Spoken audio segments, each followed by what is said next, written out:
안녕하십니까. 거꾸로 투자하는 쇼킹 부동산입니다. 서울시의 폭탄 선언이 나왔습니다. 오늘 영상 주제는요, 무주택자, 유주택자 할 거 없이 모든 분들께 큰 영향을 줄 내용이라고 생각합니다. 끝까지 보시는 것을 추천드립니다. 영상 전에 구독과 좋아요 부탁드립니다. 자, 어제 발표된 엄청난 논란을 부른 기사가 있습니다. 대기자 19,000명 서울 아파트 요양시설 의무화 추진. 서울시에서 국토교통부에 요구를 한 겁니다. 주택법 시행령을 바꾸자고. 어떤 내용으로? 2000세대 이상 아파트는 주민 공동시설에 노인 요양시설이 들어가도록 법제화하자고 얘기를 한 거죠.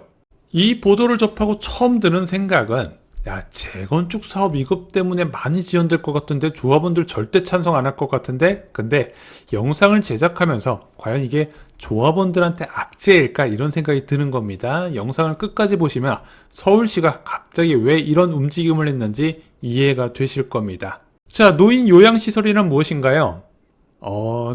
장기 요양 등급이 있거든요. 요양 등급 1등급, 2등급을 받은 사람, 거동이 불편해서 일상생활을 스스로 할 수 없는 노인들을 위한 시설이에요. 서울시에 241곳이 있는데 시립과 구립은 34곳, 그리고 사립은 207곳이나 됩니다. 사립 비중이 많고 시립과 구립 비중은 좀 적죠.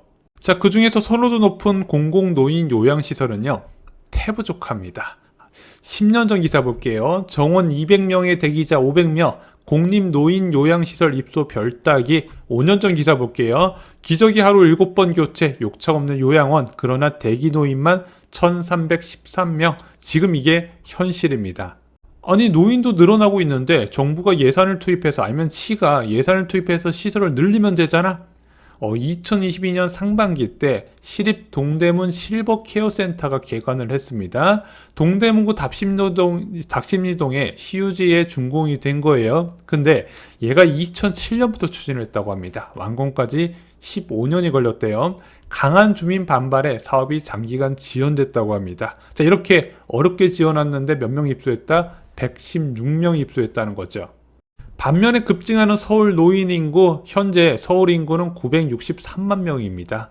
만 65세 이상 인구는 174만 명인데 연평균 4.5%씩 늘어나고 있대요. 그러다 보니까 2040년 이후에는 3명 중 1명이 노인이 될 거란 전망이 나오고 있습니다.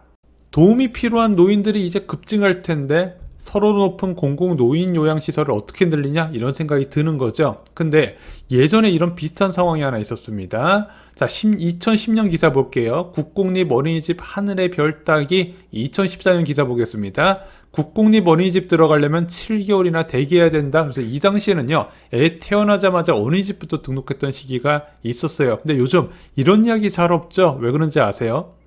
출생아 수가 많이 줄어든 것도 있지만요, 신축 500세대 이상 아파트에 국공립 어린이집을 의무화했던 영향도 분명히 있었습니다. 공급이 많이 됐던 거예요. 그래서 서울시가 머리를 쓴 겁니다.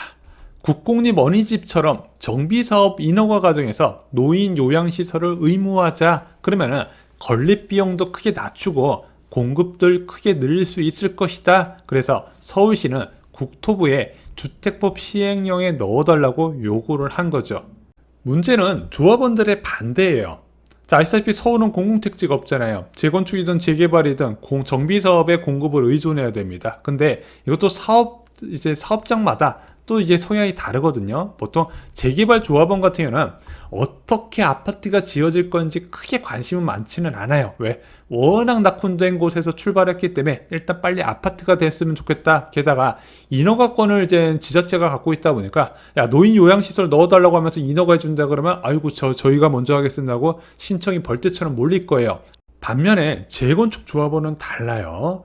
재건축 조합원은요, 기반시설이 양호한 곳에 더 좋은 아파트를 지을 목적, 그래서 시간과 자금을 투입하는 사익을 위한 건축행위를 하는 거거든요.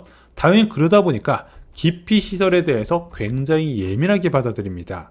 그 대표적인 사례가 여의도 시범아파트 사례예요. 자, 여기가 신속통합기획 1호죠. 자, 여기가 사업을 잘 추진하는 와중에 서울시가 공공기여에 데이케어 센터 설립을 요구한 겁니다. 데이케어 센터가 뭐냐면요, 요양등급 3에서 5등급 노인의 단위는 노인 유치원, 노치원이라고 많이 알려져 있죠. 그래서 여기에 가시면 9시부터 5시까지 케어를 받고요. 뭐 크리스마스 때 선물도 받고 그래요. 진짜 유치원이랑 비슷합니다. 이런 시설을 재건축 과정에서 넣어달라고 서울시가 요구를 하더니 이것에 대해서 반대하는 조합원들 목소리가 굉장히 커진 겁니다.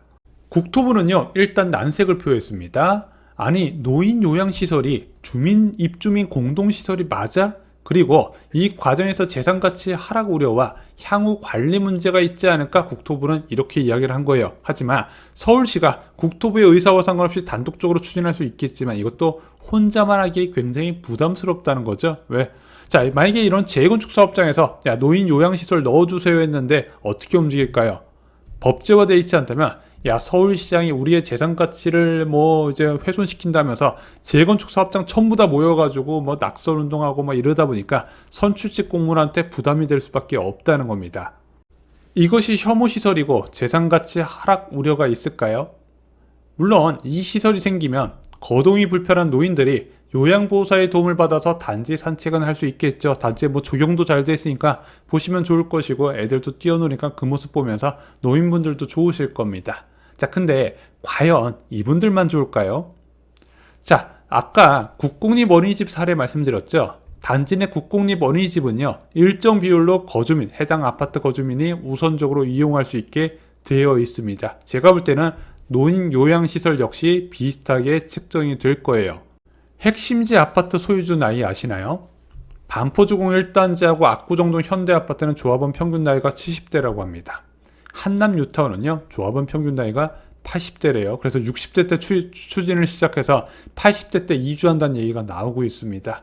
자, 그러면은 여기 조합원분들 지금 아파트 건축 과정에서는 이런 시설을 반대할 수 있겠지만 준공 후 10년도 안 돼서 이 시설에 대한 필요성 조합원 스스로 느낄 가능성이 있다는 겁니다.